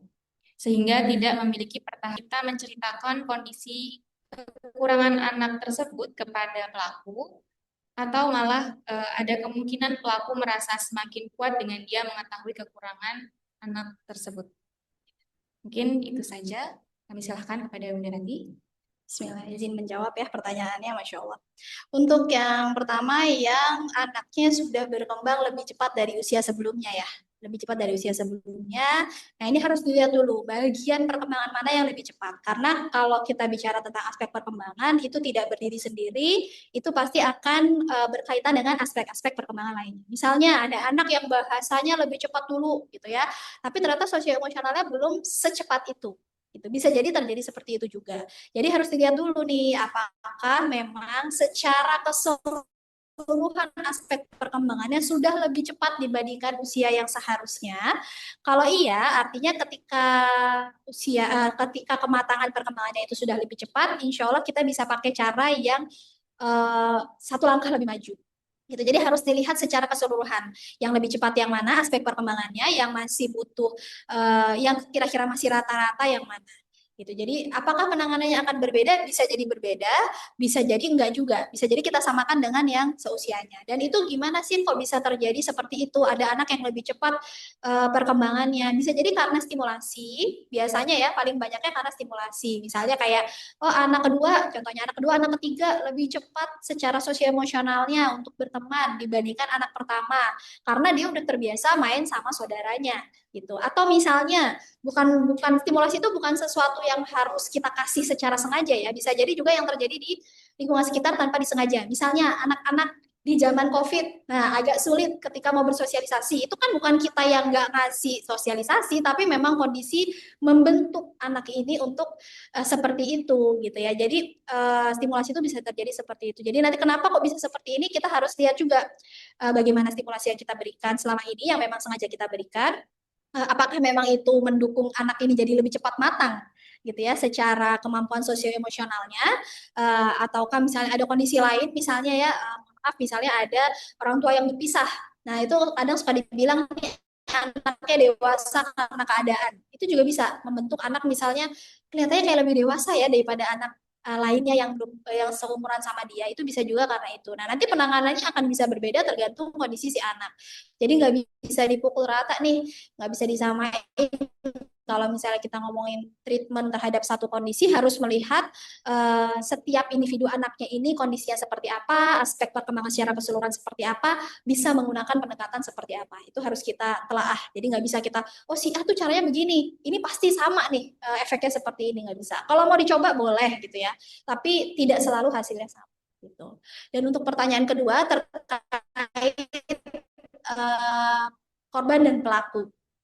Jadi kalau tim gencar karena dia tahu gitu ya kalau misalnya kita kasih tahu ada kelemahannya si korban, kalau memang ini sudah fix kita bisa bilang dia pelaku dengan tadi tiga syarat ya, dia berintensi menyakiti, dia melakukan berulang kali dan dia merasa lebih kuat daripada si korban.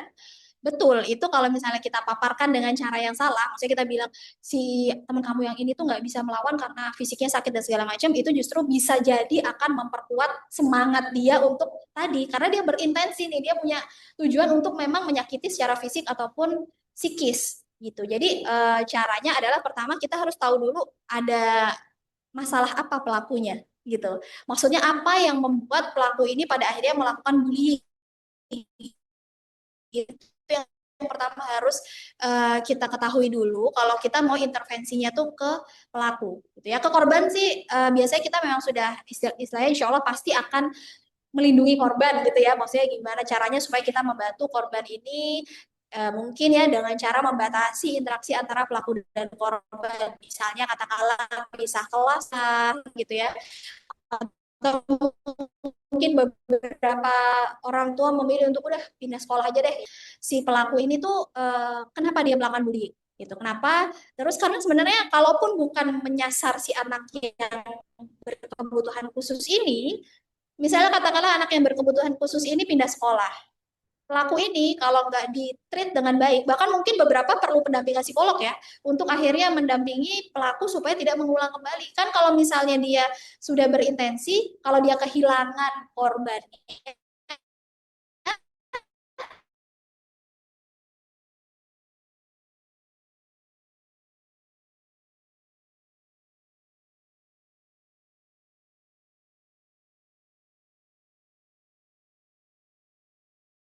apa yang akhirnya membuat si pelaku ini melakukan tindakan bullying. Gitu. Tapi kalau jadi saran saya untuk melihat apakah sebaiknya pelaku ini dikasih tahu ya kalau misalnya yang dia ganggu selama ini punya kebutuhan khusus itu perlu dipertimbangkan lagi melihat dari bagaimana selama ini pola bullyingnya. Kalau misalnya polanya itu memang dia betul-betul berintensi untuk menyakiti, sebaiknya ditunda dulu untuk menginfokan itu sampai pelakunya paham. Karena kalau itu Kalau itu dengan tujuan untuk supaya pelakunya berempati, malah nggak dapet khawatirnya ya. Karena kan dia udah bertujuan menyakiti. Jadi begitu tahu yang dia sakit itu lemah, bukan menumbuhkan empati dia gitu. Dan empati ini baru bisa datang dari mana? Dari ketika dia juga mendapat empati dari lingkungan sekitarnya gitu. Jadi kalau anak-anak ada yang seperti itu, benar-benar kita harus cari tahu dulu penyebabnya apa. Karena kita nggak bisa tiba-tiba supaya dia berempati. Empati itu udah jauh. Sebelum itu dia gimana caranya dia bisa peduli sama perasaan orang lain? Sebelum itu dia nggak peduli kan sama temennya yang dibully gitu ya. Berarti harus dicari tahu dulu kenapa nih orang kok bisa nggak peduli sama perasaan orang lain ya? Oh ternyata perasaannya nggak pernah dipedulikan. Bisa jadi seperti itu. Jadi kalau saran saya langkah pertama yang dilakukan terhadap pelaku adalah mencari tahu kenapa pelaku melakukan tindakan bullying. Kalau misalnya orang tuanya clueless atau misalnya bagian sekolahnya tidak bisa merich orang tuanya, mungkin kan ada ya beberapa orang tua yang denial anaknya melakukan bullying gitu ya. Ya mungkin bisa minta tenaga ahli misalnya seperti psikolog untuk ikut observasi dan melakukan pendekatan kepada si pelakunya. Mungkin itu dulu.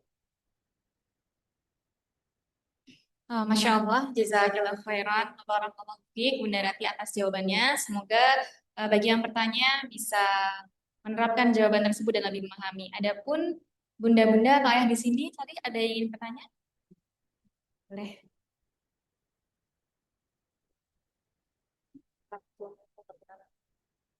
Langsung tanya. Bismillahirrahmanirrahim. Saya Dita, wali murid dari Adam Bintang Besar, mau tanya bagaimana mempersiapkan anak menghadapi pertemanan di SD yang rentang umurnya lebih besar gitu. Kalau di TK kan seumuran, kalau di SD ada yang lebih tua seperti itu. Misalnya nanti qadarullah anak saya berteman dengan yang lebih tua, yang lebih senior dan mendapatkan perilaku tidak menyenangkan. Kalau apalagi anak saya laki-laki kan mungkin suka bercanda main fisik, apakah bisa dibilang kalau dia pukul, bales pukul, disikut, bales sikut. Apalagi kalau khawatirnya takut melapor ke wali kelas seperti yang sudah Mbak Rati sebutkan. Dan kodarullah juga mungkin dibilangin, jangan bilang-bilang siapa-siapa ya, jangan bilang orang tua kamu gitu. Itu gimana menghadapinya? Terima kasih. Sudah. Ya. Eh, Sebetulnya bisa terjawab dari beberapa slide. Nah, kalau dengan case yang seperti diutarakan tadi, sebenarnya ini terutama, ini catatan untuk saya juga, karena anak saya juga masih baru-baru ya masuk SD-nya. Nomor poin terakhir itu terlihat klise, tapi itu PR besar bagi setiap orang tua, menjaga koneksi dengan anak. Gitu ya. Jadi masuk usia SD, itu usia yang struggling, bukan hanya di anak, tapi mungkin bisa juga di ibunya ya mungkin bunda-bunda yang sudah punya anak SD merasakan ya bagaimana naik turunnya emosi anak baik perempuan maupun laki-laki.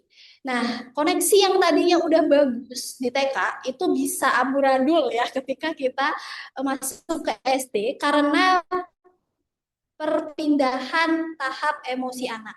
Jadi sebenarnya itu yang perlu kita ingat dulu, mempersiapkannya dari kitanya dulu. Kita harus siap menghadapi perubahan tahap emosi anak ketika nanti masuk SD.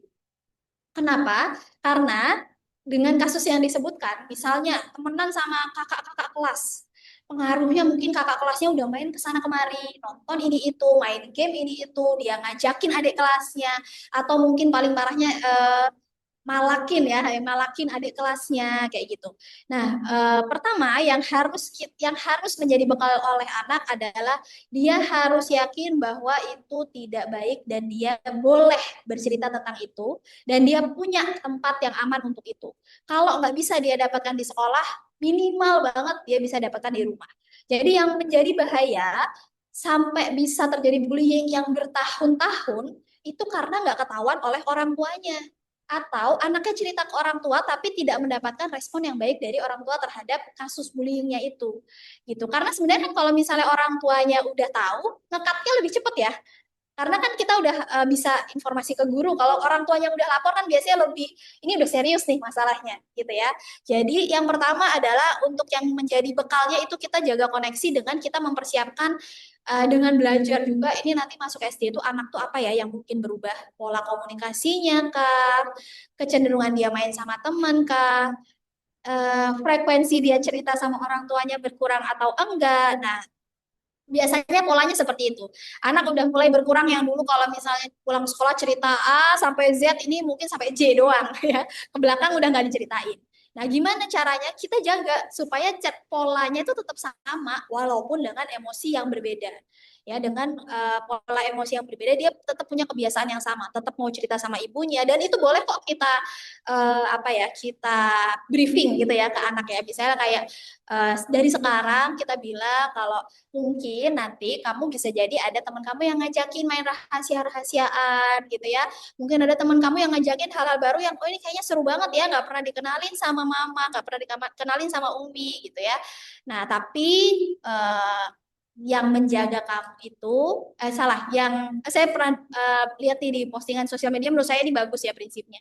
Yang menjatuhkan kamu itu sebenarnya bukan musuh kamu, yang ngajak kamu kepada hal buruk itu bukan musuh kamu, tapi justru teman-teman di sekitar kamu. Kalau udah musuh tuh ya malah seneng ya kalau misalnya apa namanya udah nggak peduli lah dia dengan ini ya, dengan si kebaikannya ini ya, dengan kebaikan temennya. Tapi justru yang merasa asik, terus habis itu misalnya cobain deh ini deh gitu. Nah itu justru teman-teman terdekat tuh, bukan bukan musuhnya gitu. Jadi yang harus diwaspadai dalam tanda kutip yang harus kita kasih batasan paling awal itu justru teman kita. Gimana kita cari teman yang baik, mana perilaku teman kita yang boleh kita tiru.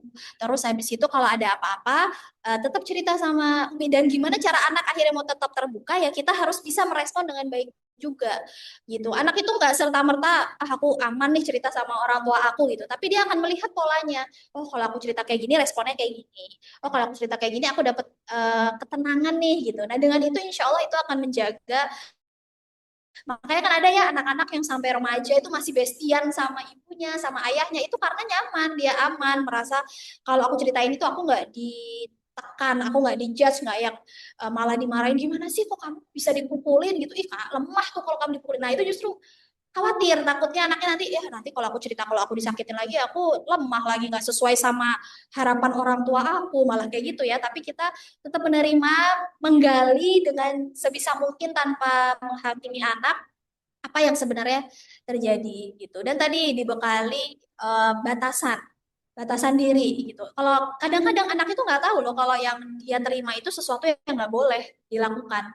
Gitu. Jadi kita tetap harus menjelaskan terus tuh batasan bahkan sampai tingkat mau SD pun kita tetap harus bekali kalau ada yang ngajakin gini, memperlakukan kamu seperti ini, apa yang dilakukan. Kalau yang tadi misalnya ini sebetulnya ada beberapa pendapat ya. Ada yang bilang kalau misalnya yang diserang secara fisik kita ajarin aja bales gitu. Nah, sebetulnya eh, saya pernah dengar itu juga dari Ustadz ya, untuk kalau udah yang diserang fisik tuh kita diperbolehkan. Tapi itu orang dewasa sebenarnya yang sudah bisa seperti itu. Anak usia dini itu masalahnya ya, terutama anak-anaknya ya kalaupun udah masuk SD pun kadang-kadang masih perlu ini ya, perlu pendampingan. Masalahnya belum bisa mengkadar sampai agresivitas yang mana nih yang masih boleh gitu. Khawatirnya nanti malah dia dia terbiasa untuk menyelesaikan dengan cara kekerasan. Yang padahal sebenarnya awalnya kita cuma mau ngajarin bela diri doang. Tapi membela diri kan gak harus selalu dengan membalas. Bisa dengan menahan. Misalnya mau dipukul. Dia pegang tangannya temannya dulu sebelum kena pukul. Atau dia melindungi dirinya dulu. Atau dia lari, dia bilang ke guru. Itu kan sebenarnya juga melindungi diri. Gitu. Nah mungkin dengan usia yang lebih matang ya. Mungkin mendekati SMP gitu. Nah mungkin itu udah mulai paham tuh anak tuh mana perilaku-perilaku yang kalau misalnya dia balas fisik itu tidak memicu agresivitas lainnya. Tapi kalau anak usia dini khawatirnya dia nggak tahu batasan nih. Katanya tadi boleh balas, katanya tadi boleh pukul. Nanti di waktu yang lain agresivitasnya muncul tidak di dalam konteks yang tepat. Khawatirnya seperti itu. Jadi bisa diajar yang paling penting adalah pola yang paling pertama diajarkan adalah tidak merahasiakan apapun dari orang tuanya, terutama orang terdekatnya ya ibunya atau ayahnya, dan dia bisa menyampaikan ketidaknyamanannya itu gitu dan itu bisa muncul dengan kita menjaga koneksi dengan anak kita. Begitu ya. Bismillahirrahmanirrahim. Izin bertanya, Bunda, kapan anak korban bullying itu harus ke psikolog? Sebagai korban bully berarti ya. Kapan harus ke psikolog? Biasanya sebenarnya sih biasanya kalau udah ketahuan oh iya ini kasus bullying, korbannya akan istilahnya otomatis perlu dibawa ke psikolog. Kenapa? Karena tadi syarat bullying itu dia terjadi berulang kali berkepanjangan. Nah, walaupun mungkin anaknya kelihatan, tapi anaknya kelihatan biasa-biasa aja kok. Nah, kita nggak tahu nih berapa tahun ke depan muncul sesuatu nggak nih dari mentalnya gitu ya, efek dari bullyingnya itu. Gitu. Jadi sebaiknya memang kalau udah ketahuan fix ini kasus bullying, korbannya segera dibawa ke psikolog gitu. Paling tidak untuk ngecek seberapa jauh trauma yang ditinggalkan dari kasus bullyingnya itu. Kalau misalnya, oh, alhamdulillah dia masih bisa mudah nih, kalaupun butuh terapi nggak terlalu banyak sesinya, atau misalnya sebenarnya dia cukup kuat sih gitu ya dalam menghadapi ini, resiliensinya cukup tinggi gitu ya. Nah itu nggak apa-apa gitu, mungkin ya dengan pendampingan lebih banyak di rumah gitu. Tapi beberapa kasus biasanya bullying itu seringnya udah bertahun-tahun, udah lama banget gitu ya. Dan akhirnya memang korbannya ini butuh dibawa psikolog. Jadi sebisa mungkin begitu tahu fix ini kasus bullying, korbannya memang dicek dulu oleh tenaga ahlinya ya, psikolognya, untuk melihat treatment setelah ini apa. Gitu. Baik, terima kasih banyak Bunda Rati. Jazakillah khairan wa barakallahu fikum. Selanjutnya masuk kembali pertanyaan melalui pesan. Eh, di sini terdapat pemaparan memberikan konsep diri ini cukup menarik ya. Apakah ada checklist eh, apa-apa saja yang perlu diucapkan ke anak terkait dari konsep diri tadi? Bisa saja. Oke, kalau kita bahas checklist detailnya ya terkait konsep diri, kodarullah saya belum menemukan, tapi mungkin nanti kalau misalnya ada sumbernya bisa saya paparkan lebih lanjut gitu ya. Untuk saat ini saya belum menemukan yang checklist secara detail nih, konsep diri khusus, konsep diri itu seperti apa. Karena balik lagi konsep diri ini kan hanya satu dari banyak sekali aspek perkembangan gitu ya, dan dia berkaitan dengan berbagai aspek perkembangan lainnya. Artinya gimana? Artinya gini misalnya, kita lihat perkembangan itu kan setidaknya kita bisa lihat dari fisik ya, fisik anak, kognitifnya. Kognitif itu bisa meliputi bahasanya juga, kemudian sosio-emosional dan juga moralnya. Nah, katakanlah kita mau lihat dari semua ini aja gitu ya, dari aspek perkembangan ini. Secara fisik kira-kira kondisi fisik anak tuh gimana sih yang perlu anak kenali gitu ya. Oh iya, rambutnya lurus, hidungnya kecil, itu dia udah perlu tahu gitu. Itu semua ciptaan Allah, Allah yang menciptakan dengan sebaik-baik bentuk. Nah, itu kita jelaskan ke anak gitu ya. Jadi secara fisiknya gimana? Dia mampu melakukan apa, dia mungkin butuh bantuan di bagian mana. Jadi intinya konsep diri itu kan mengenal dirinya dari luar maupun dari dalam, dari apa yang dia mampu dan apa yang dia butuh bantuan. Gitu. Intinya itu sebenarnya konsep diri itu. Nah, itu kita bisa berangkat dari aspek-aspek perkembangannya. Gitu. Dari fisiknya tadi ya, terus habis itu dari kognitifnya, dari kecerdasannya lah katakanlah ya gampangnya ya.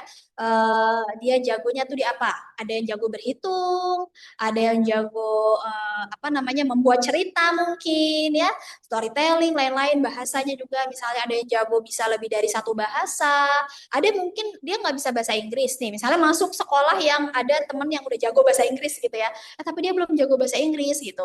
Nah, dia jagonya di mana? Nah, itu perlu kita lihat. Oh, dia oke di bahasa Indonesia mungkin dengan misalnya mengenal kosakata yang mungkin anak lain tuh nggak tahu. Kosakata sulit misalnya gitu ya, karena dia menguasai bahasa Indonesia lebih banyak dibandingkan anak lain misalnya seperti itu. Jadi lebih kepada apa yang tadi ya, apa yang dia punya, apa yang dia mampu, apa yang dia butuh bantuan. Nah, itu yang perlu dikenali oleh anak. Terutama untuk anak usia dini itu paling tidak itu dulu. Gitu, sebagai modal awal anak untuk supaya tidak mudah dijatuhkan oleh anak lain dan supaya dia membentuk konsep dirinya itu dari rumah dengan baik, bukan dari luar, dari penilaian orang-orang yang mungkin berpotensi melakukan bullying tadi. Gitu. Dan dari rumah berarti PR-nya adalah juga harus mengenal anaknya ya. Gitu. Jadi karena kita yang mau membantu anak mengenal konsep dirinya, berarti kita harus bantu anaknya dan berhati-hati dengan lisan. Ini juga catatan untuk kita bersama ya. Maksudnya kadang-kadang kita suka nyeletuk yang nggak sengaja itu malah jadi tertanam di anak, malah menjadi konsep dirinya gitu. Jadi kita juga berhati-hati ketika kita bicara terkait anak kita. Baik, terima kasih atas jawabannya Bunda Rati. Apakah dari Ayah dan Bunda ada yang ingin mengajukan pertanyaan lagi? Kami silahkan dari Bunda, apakah ada yang ingin bertanya? Dari Ayah, apakah ada yang ingin bertanya? Insya Allah mungkin kami cukupkan dulu untuk sesi tanya jawabnya. Alhamdulillah kita telah sampai di penghujung kata hari ini. dengan tema membangun lingkungan pertemanan yang sehat untuk anak usia dini bersama Bunda Ratih Pusparahmani, Sarjana Gizi Magister Psikologi Terapan.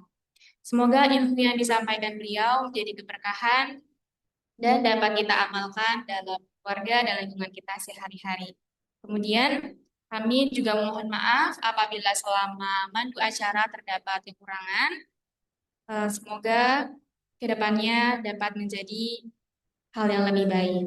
Kemudian, bagi ayah dan bunda yang membawa ananda atau teman-teman di atas, serah terima dapat dilakukan di kids room setelah acara ini selesai. Mungkin itu saja dari kami kepada Bunda Ratih, mungkin akan